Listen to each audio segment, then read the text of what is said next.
well, Shakespeare wrote a King Lear during this time, so I have to. And you really don't.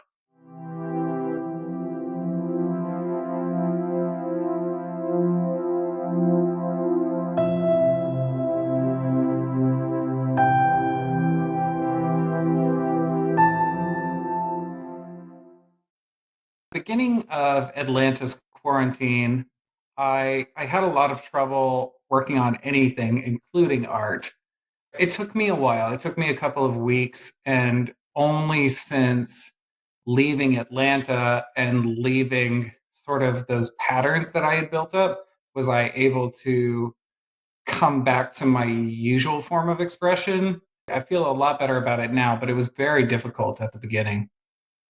Emotionally, through the whole COVID pandemic, it's been a lot of ups and downs.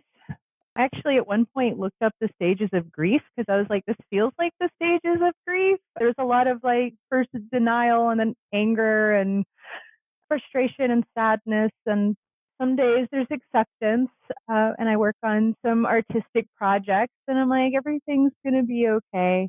My instinct as a artist is to entertain and distract people. So I've been making videos. Like the last one I did was,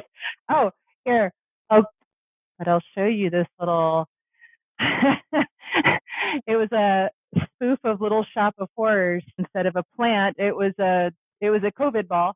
Having something to focus on has really helped me to kind of like climb out of that.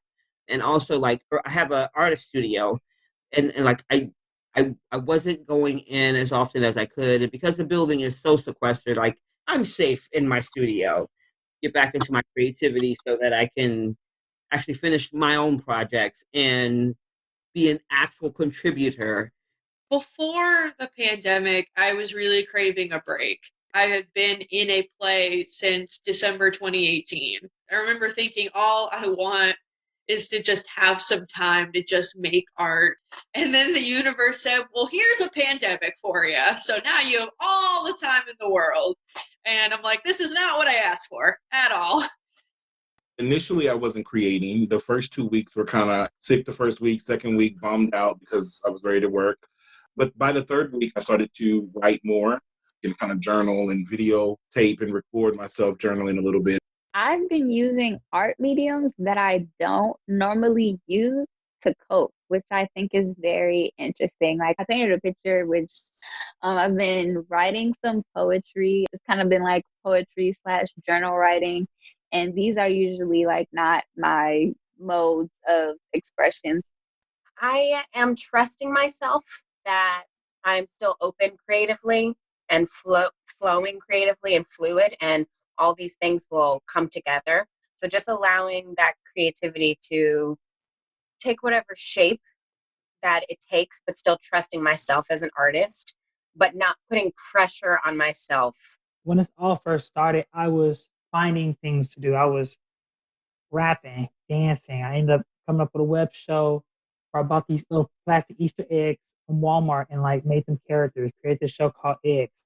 And I think yesterday I had to take a moment to myself because I realized how busy I actually made myself with the art that I'm creating.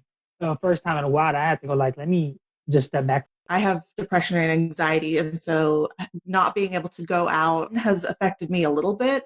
I made some masks, some homemade masks, because I have a sewing machine and I know how to sew. I haven't really done much more than that. Most of my time is distracting myself. I think art has been a coping mechanism, but not for me to process it as much as for me to divert my attention for a little bit. I don't think I'm yet ready to use this to create art, but I think I've been consuming a lot of art. And more importantly for me, I've been using the kind of connections we've made through art to process it.